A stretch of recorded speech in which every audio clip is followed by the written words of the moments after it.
So mag-start ulit tayo. So, ang tamang Ang topic po natin ngayon ay si Amnon at si Tamar, no? Nasa chapter 13 na po tayo, verses 1 to 22, no? At mga nakaraang pag-aaral nga po natin, natutunan natin na ang Diyos ay nagpapatawad ng ating mga kasalanan. Gaanong mga kabigat ang ating kasalanan, patatawarin tayo ng Diyos. Pero hindi binubura ng Diyos kung ano man yung kalakip na parusa sa mga pagkakamali natin. Kagaya na lang na nangyari kay Haring David nung siya'y nagkasala kay Uriah, kinuha niya yung asawa ni Uriah na si Bathsheba. Ang naging anak nila ni Bathsheba ay namatay, no? So ang pagpaparusa ng Diyos ay, sabi nga, intensified, no? Mas pinatitindi kaysa sa katapat lamang ng ginawa nating kasalanan. At hindi lang naman natapos doon sa pagkamatay ng anak niya kay Bathsheba. Ang pag-aaralan natin sa chapter na ito ay pagpapatuloy ng masakit na parusa na ipinataw dito kay Haring David dahil sa kanyang pagsuway sa utos ng Diyos. So magsimula po tayo sa 2 Samuel chapter 13 verses 1 to 2. Sabi rito, si Absalom ay isang anak na lalaki ni David, ay may magandang kapatid na babae, si Tamar.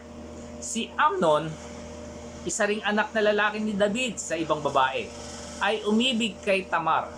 Dahil sa labis na pag-ibig sa kapatid niyang ito, siya ay nagkasakit.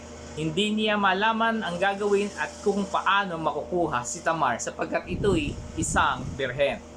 So, si Amnon ay anak ni David, no? At ganun din naman po si Absalom sa ibang mga asawa niya. At si Tamar ay kapatid na babae nitong si Absalom. At kaya masasabi natin na si Tamar pati si Amnon ay magkapatid din, saka magkaibang nanay, no? Ang pareho ang tatay nila, si David. So sila po ay parang sibling-in-law ba tawag doon? So si Amnon ay nakalimutan yung bagay na yun na kapatid niya si Tamar at hinayaan niyang mahulog yung kanyang damdamin na in love siya kay Tamar, no? So the first lesson that we're going to take away is the word restricted, no? Meron tayong tatlong R. Sa Sterling, yung unang R natin ay restricted. Ang ibig sabihin ay mahigpit na ipinagbabawal, restricted, no? So sabi po sa Leviticus 18 verse 9 and 11, huwag kayong makikipagtalik sa inyong kapatid na babae, no? Maging siya'y anak ng inyong ama o inyong ina, pinanganak man siya sa inyong lupain o ibang bayan. Huwag kayong makipagtalik sa anak ng iyong ama sa ibang babae sapagkat siya'y kapatid din ninyo. So masama pala yung nangyari, no? Na-in-love siya kay Tamar. Kapatid niya yun eh. Dapat hindi siya ma-in-love dito. So, ito po yung mahigpit na pinagbabawal ng Diyos, no? At ito ibinigay niya sa kanyang mga tao para protection. Kasi nga naman, pag na pinatulan ng kapatid niya, yung kapwa niya kapatid, magulo po ang mangyayari, no? So protection po ito ng Diyos sa kanyang mga anak, no? At kanyang mahigpit niya po itong pinagbabawal na makipagtalik sa kanyang kapatid. So dapat alam po ito ni Amnon, no? Yung itong pinagbabawal na ng Diyos, no? Dapat alam niya yung kanyang boundaries, yung boundaries na dapat na kanyang iniingatan na wag siyang magkamali o labagin ang bagay yon. So, kung tatanungin niyo po, alam po ba talaga ni Amnon yung mga restriction o yung mga batas ng Diyos, o siya po ay ignorante o walang alam? Na Sister Leng, sa tingin mo, ignorante ba siya o may alam siya? So, sabi, yung ignorance of the law excuses no one, no? Yan narinig natin dati, no? Pero ito po ay may katotohanan. At na ito po ay nagmula sa Leviticus 5:17. Ang sabi po ron, kung merong nagkasala at gumawa ng mga bagay na pinagbabawal, yung mga forbidden, sa lahat ng mga utos ng Diyos, kahit ito'y hindi niya alam, no? Siya po ay guilty, no? At responsible po siya sa kanyang ginawang kasalanan. So, ignorante man tayo sa batas ng Diyos, tayo po ay nagkasala sa kanyang harapan. So, hindi pwede. Mas mainam talagang mag-aral ka ng salita ng Diyos para malaman mo. Kesa alam mo na, may ginagawa ka na pala kasalanan, tapos nagkakamali ka na pala. So, since si Amnon po ay yung unang anak na lalaki, no, ni David, sa una niyang asawa, no, si Amnon, pinakapanganay talaga, no? Siya po yung tinatawag na crown prince. Siya po yung magmamana ng trono ni David, kung sakasakali. So, sa tradisyon po, para ma-prepare itong crown prince na to, siya po ay tinuturuan ng lahat ng kautusan ng Diyos. No? Hindi ko po alam kung sino nagtuturo, maaaring mga priest or mga propeta. Pero, kaya masasabi natin si Amnon po ay hindi ignorant, no, sa mga batas ng Diyos, no? At tama lang na sabihin natin na alam nitong si Amnon ang batas ng Diyos. Alam niya yung sinasabi naman sa Leviticus 20:17, no? Ang lalaking nag-asawa sa kanyang kapatid, maging ito'y kapatid sa ama o ina, at sila'y nagsama, ay gumagawa ng isang kahigpitan dahil dapat silang ihiwalay sa sambahayan. Nilagyan nila niya ang kanyang kapatid sa kaharian, kaya dapat siyang parusahan, no? So hindi pala pwede talaga makipag-asawa, no, ng kapwa mo, kapatid mo, no? Kasi ito'y labag sa harap ng Diyos. So ito si Amnon ay na-inlove dun sa kapatid niya nga si Tamar, no? At napagkamalan niya na siya po'y umiibig kay Tamar, pero ang katotohanan po ay siya lang po ay nakonsume, or siya po ay hindi pag-ibig na ramdaman niya, kundi pagnanasa lamang. Iba po yung pag-ibig kasi sa pagnanasa, no? So, since alam ni Amnon yung kautusan, intentionally nilabag niya po yung pinagbabawal ng Diyos, yung restriction ng Diyos, no? Alam niyo po, sa maraming pagkakataon, tayo rin naman po ay nilalabag natin ang kautusan ng Diyos. Yung restricted na restriction ng Diyos ay nilalabag natin. Niisip natin na tayo po ay i-cover na ng biyaya ng Diyos, no? Tayo po ay yayakapin ng biyaya ng Diyos at tayo patatawarin. Totoo naman po na patatawarin po tayo ng Diyos, pero yun nga, merong katampatang parusa ang bawat kasalanan ginagawa natin.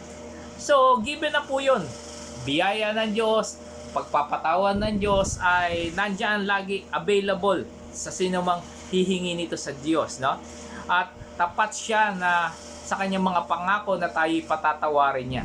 Pero yung intentionally na ginawa mo at habitual, lagi mong ginagawa na kasalanan, ay hindi pinatatawad ng Diyos. Sabi sa 1 John 3 verse 6 to 10, ang nananatili sa Kanya ay hindi nagpapatuloy sa pagkakasala. Ang sino mang nagpapatuloy sa pagkakasala ay hindi nakakita ni nakakilala man sa Kanya.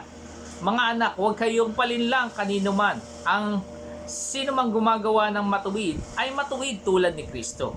Ang nagpapatuloy sa pagkakasala ay kampo ng diablo, sapagkat sa simula pa ay nagkakasala na ang diablo. Kaya naparito ang anak ng Diyos upang wasakin ang gawa ng diablo.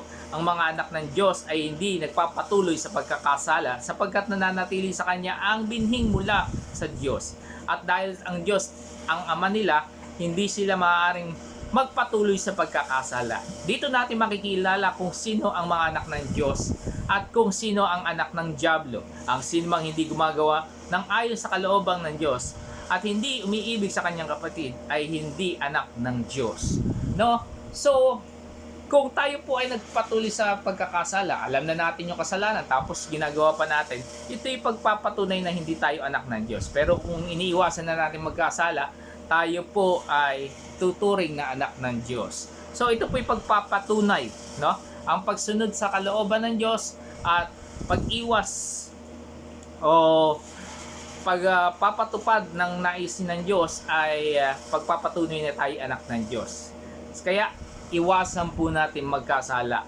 Alamin po natin yung mga restrictions, yung mga batas ng Diyos para tayo po ay makalakad ng may katwiran sa harap ng Diyos. Magpatuloy po tayo sa verse 3 and hanggang 6. Sabi, na 6 lang sabi, ngunit may napakatusong kaibigan si Amnon. Napakatusong kaibigan si Amnon na ang pangalay Jonadab, pamangkin nito ni David sa kanyang kapatid na si Shimea.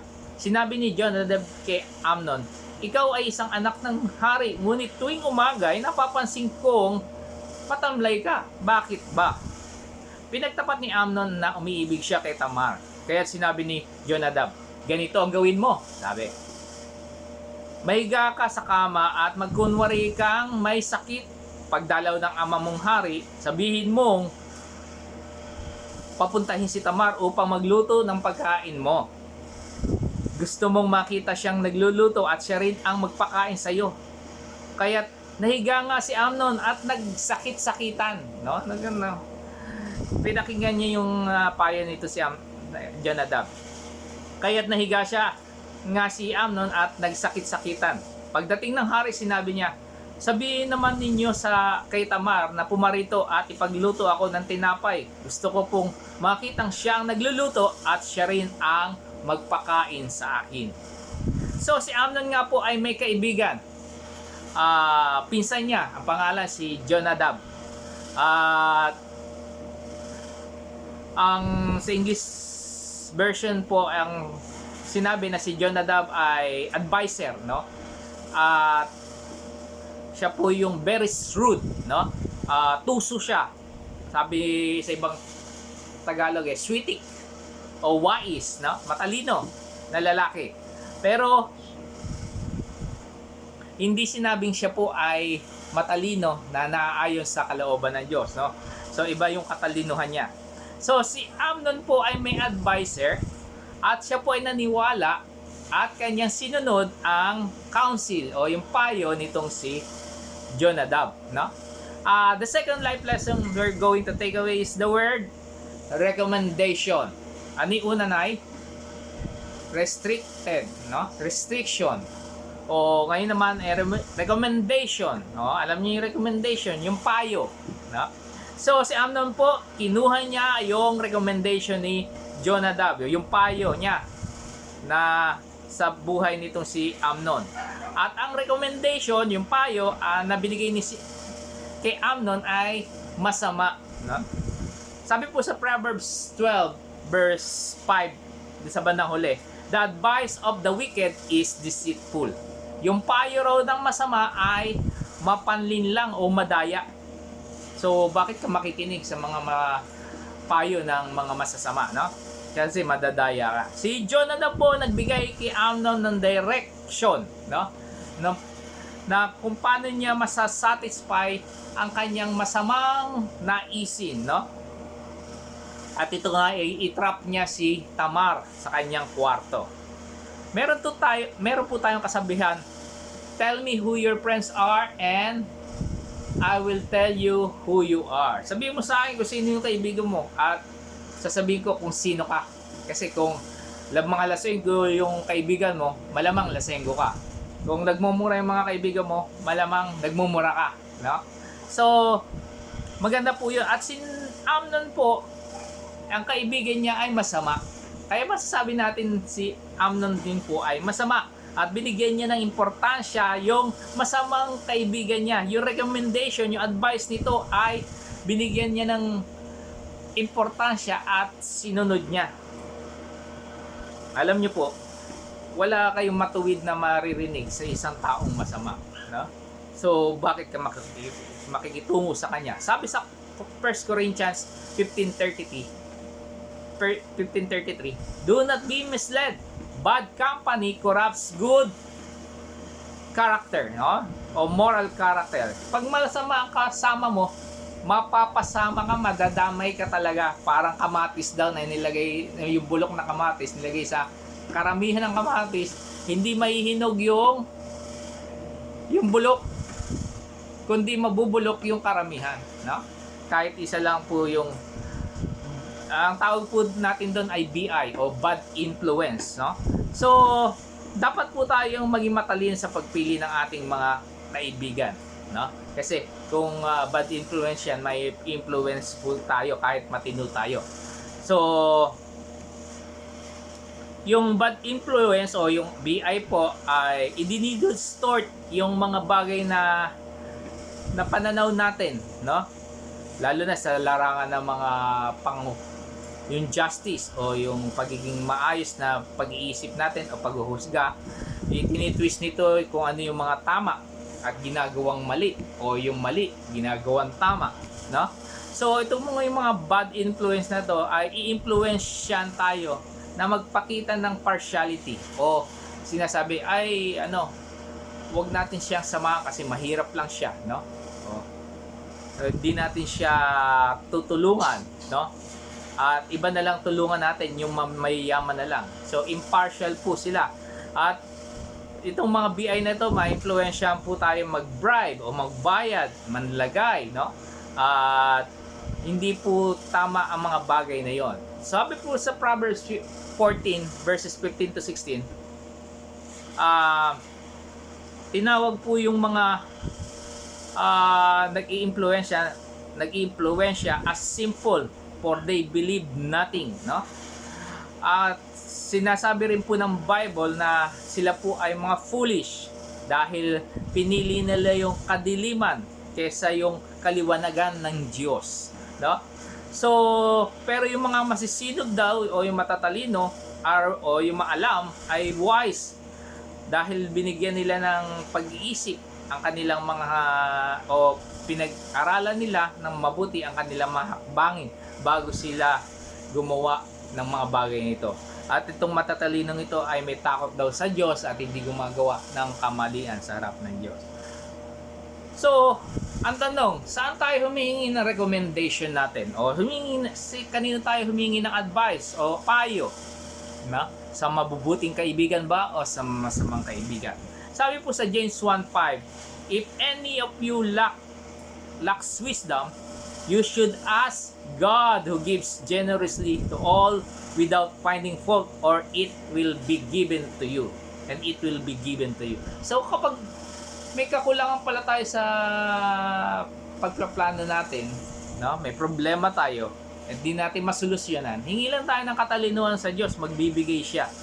So itong wisdom na sinasabi ni James ay yung ability para makagawa tayo ng matalinong desisyon, no? Sa mga may hirap na circumstances sa ating mga buhay, no? Hindi lang katalinuhan ang kailangan dito, kailangan wise, no? So whenever we need wisdom, dapat tayo humingi sa Diyos, no? At siya po ay generously magsusupply sa atin ng ating pangangailangan. Hindi natin kailangan mga papas ang dilim, no? At kapag nangapa tayo sa dilim, kadiliman din po ang mapupuntahan natin. Magpunta na agad tayo, tumungo agad tayo sa Diyos at hindi sa masasamang kaibigan, no? Sa Diyos tayo humingi ng guidance, no? Ng payo, ng recommendation kung ano ang ating gagawin. Ang Biblia ay, sabi nga, manual natin sa buhay. Kung ano ang ating gagawin, ito itinuturo sa atin sa Biblia. Sabi po sa 2 Corinthians 6:14, do not be yoked together with unbelievers. So, wag daw tayo makikipamatok sa mga hindi mananampalataya. Wag tayo makikisama sa kanila dahil ano raw ang gagawin ng matuwid at ng masasama. Ano raw ang pagkakapareho nila, no? At bakit sila pwede ba magsama raw yung dilim at liwanag? So ganun daw po kinumpara ng Diyos ang pakikisama natin. Dapat ang samahan lang natin ay yung kapwa natin anak ng Diyos, no? Yung kapwa natin na may takot sa Diyos, para kung ano man ang payong mabibigay sa atin ay ito po ay magpapalapit sa atin sa Diyos. So, maging matalino po tayo sa pagpili ng kung kanino tayo hingi ng recommendation, ng payo. Ang dapat ay yung sa mga tao na maglalapit nga sa atin sa Diyos. Tapusin na po natin yung kwento sa verses 7 to 22. Sabi, pinagbilin nga ni David na magpunta si Tamar sa tinitira ni Amnon upang ipaghanda ng pagkain. Nagpunta naman si Tamar at dinatnan niya itong nakahiga. Kumuha siya ng harina at nagluto ng ilang tinapay habang pinagmamasdan siya ni Amnon. Kinuha niya ito sa kawali at inihain kay Amnon. Ngunit ayaw nitong kumain. Inutusan niyang lumabas ang lahat maliban kay Tamar. Pagkatapos sinabi niya, Tamar, dalhin mo rito sa silid ang pagkain at subuan mo ko.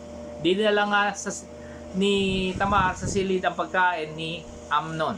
Nang ibibigay na ito sa kanya, biglang hinawakan ni Amnon ang kamay ni Tamar at sinabi, sumiping ka sa akin, kapatid ko.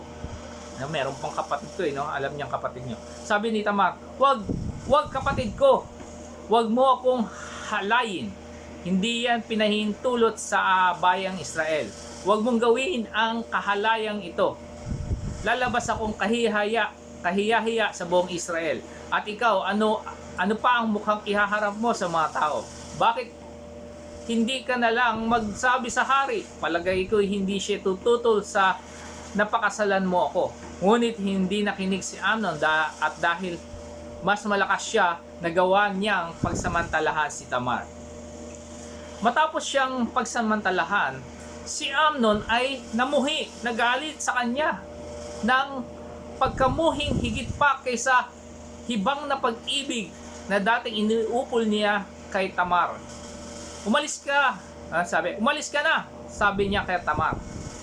Hindi ako aalis, sabi ni Tamar. Ang pagtataboy mong ito ay masahol pa sa kalapastangan ginawa mo sa akin. Ngunit hindi siya pinansin ni Amnon. Sa halip, inutusan niya ang isang katulong niya. Palayasin mo ang babaeng yan at ikandado mo ang pinto. Pagkatapos, pinalabas nga siya ng katulong at ikinandado ang pinto. Suot noon ni Tamar ang damit na may mahabang manggas, ang damit na karaniwang isinusuot noon ng mga birhing anak ng hari. Pinunit niya ito at nilagyan ng abo ang kanyang ulo. Pagkatapos, tinakpan ng kanyang mga kamay ang muka at umalis na umiyak ng malakas. Nakita siya ni Absalom, kapatid ni Tamar, at tinanong, may masama bang ginawa sa iyo si Amnon? Kung mayroon huwag mo nang alalahanin. Siya'y kapatid mo rin, kaya't manahimik ka na lang. Taglay ang matinding kalungkutan, si Tamar ay nanirahan na lang sa bahay ni Absalom. Galit na galit si Haring David nang mabalitaan ito. Si Absalom naman suklam na suklam kay Amnon dahil sa paglapastangan nito sa kapatid niya si Tamar. Hindi na niya ito kinibo mula noon, no? So, sabi, like father, like son, no? David, no? Kinuha niya rin yung gusto niya. Nagustuhan niya si Bathsheba, kinuha niya si Bathsheba. No, kagaya ni David, si Amnon din gumawa ng plano, kinuha niya yung recommendation sa kanya nung advisor niya si Jonadab at naging matagumpay niya naman siya sa kanyang binalak na pag-rape dito kay Tamar. Pero pagkatapos niya makuha yung gusto niya, no, na-rape niya na si Tamar, yung sinasabi niyang pag-ibig ay napalitan agad ng pagkamuhi, pagkagalit, no?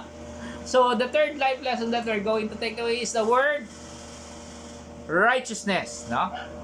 Yung katwiran. So may tatlong R na tayo: restriction, recommendation, at righteousness. So kung ano man yung ginawa ni Amnon sa kanyang kapatid o ni-rape niya yung kapatid niyang babae na si Tamar, ay hindi po ito act of righteousness, no? Hindi po ito kilos ng pagkakaroon ng makatwirang pag-iisip, no? Si Amnon nga po ay napagkamalan niya na pag-ibig yung tinatawag na pagnanasa niya sa laman lamang, no?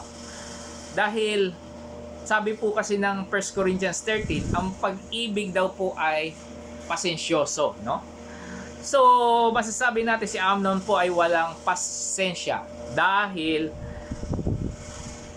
ni-rape niya si Tamar. Hindi niya man lang niligawan or something, no?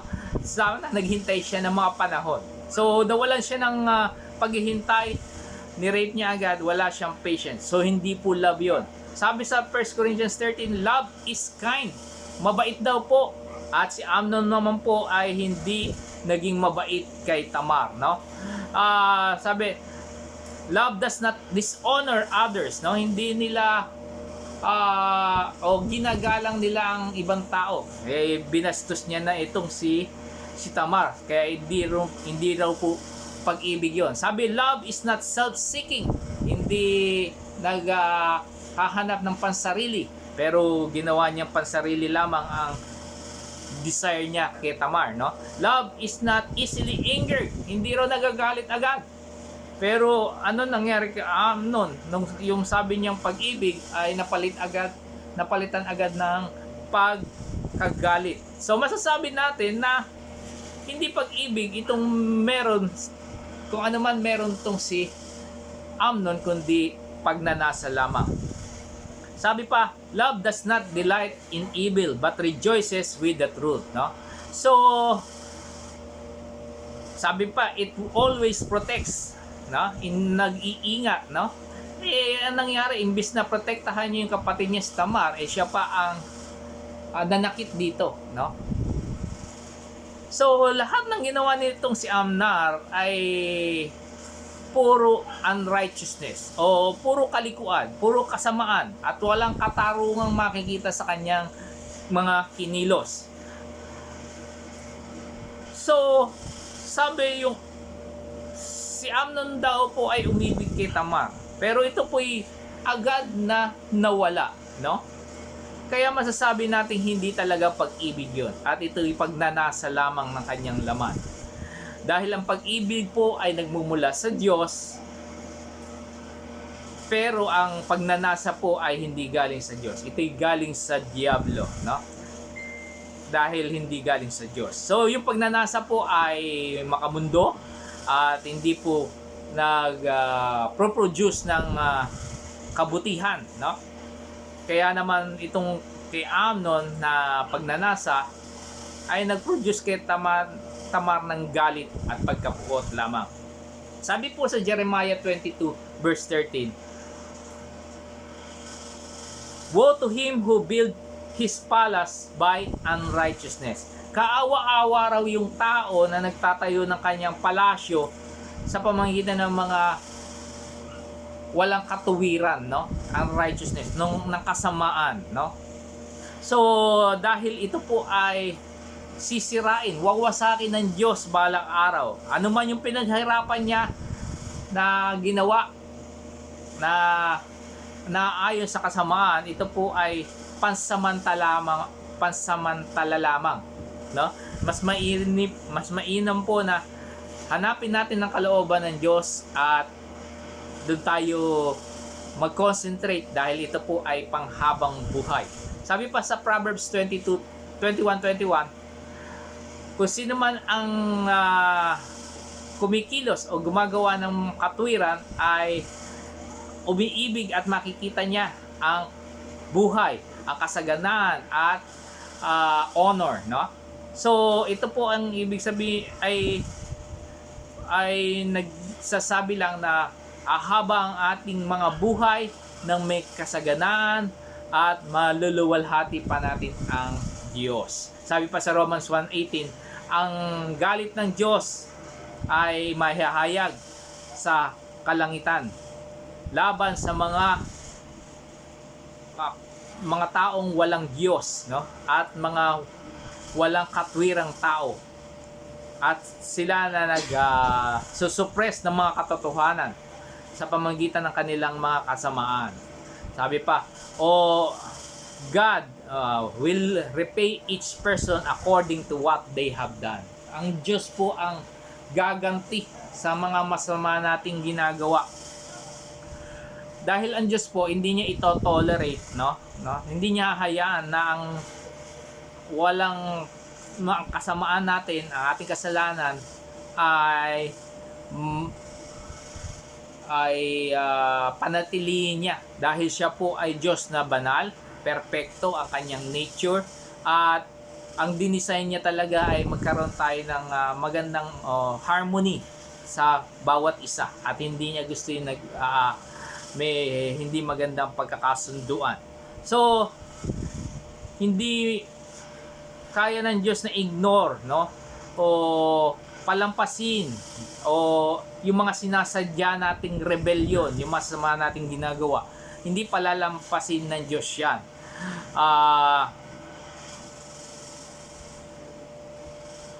Ang nais talaga ng Diyos, alisin sa atin yung kasalanan natin, patawarin tayo, at ibalik tayo, tayong mga makasalanan, ibalik tayo sa piling ng Diyos. So, wag tayo dapat matigas ang ulo, no? Magpasakop tayo sa kalooban ng Diyos, at tayo po ay kanyang kalulugdan. So, gawin po natin yung lahat ng bagay na katwiran, no? May makatwiran. Ito po ay nais ng Diyos na makita sa ating mga buhay. Kaya iwasan po natin magkasala sa kanyang harapan. So, ang Diyos po ay merong mga restriction, no, na pinagagawa sa atin. Marami siyang mahigpit na pinagbabawal. At kapag ginawa po natin to, iniwasan natin gawin yung mga restricted, tayo po ay magkakaroon ng magandang relasyon sa harap ng Diyos. At hindi lang sa harap ng Diyos, sa ibang mga tao. So, kung hindi susundin lang natin yung mga restriction na yan, at hindi natin i-break ang mga restriction yan, ang Diyos po ay pagpapalain tayo at sasamahan niya tayo. So, kanino po ulit tayo kumukuha na recommendation, no? O mga payo.